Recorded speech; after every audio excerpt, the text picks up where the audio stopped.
तो आज मैं सुबह सुबह सोकर उठा और घर के बाहर ताजी हवा में थोड़ी देर टहलने के बाद जब घर पर वापस आया तो मुझे कुछ पैसे मिल गए।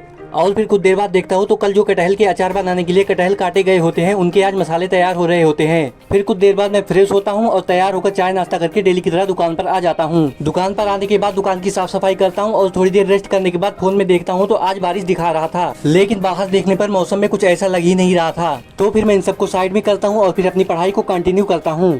और दोपहर को जैसे ही मेरी पढ़ाई खत्म होती है मेरी दुकान पर कुछ दवाइयाँ आ जाती हैं जो कि मैंने ही मंगवाया था। तो फिर मैं उनको उनके बॉक्स में से निकाल कर उनके सही स्थान पर रखता हूँ। और फिर दोपहर को मुझे काफी ज्यादा भूख लगने लगती है तो मैं खाना खाने के लिए घर जा ही रहा होता हूँ और रास्ते में मुझे याद आता है कि मुझे एक टॉर्च खरीदना है, क्योंकि ये बारिश का महीना चल रहा है और इस टाइम पर सांप और बिच्छू अपने बिल से बाहर आ जाते हैं और मोबाइल का फ्लैश लाइट इतना पावरफुल भी नहीं होता है। तो फिर मैं टॉर्च खरीदने के बाद घर वापस आ जाता हूँ और फिर घर आकर खाना खाता हूँ और खाना खाने के बाद जैसे अपने रूम में रेस्ट करने के लिए जाता हूँ देखता हूँ कि हमारे घर काफी ज्यादा मेहमान आ जाते हैं। तो फिर मैं अपनी फैमिली के साथ मिलकर उनकी चाय पानी का बंदोबस्त करता हूँ। Thank you for watching.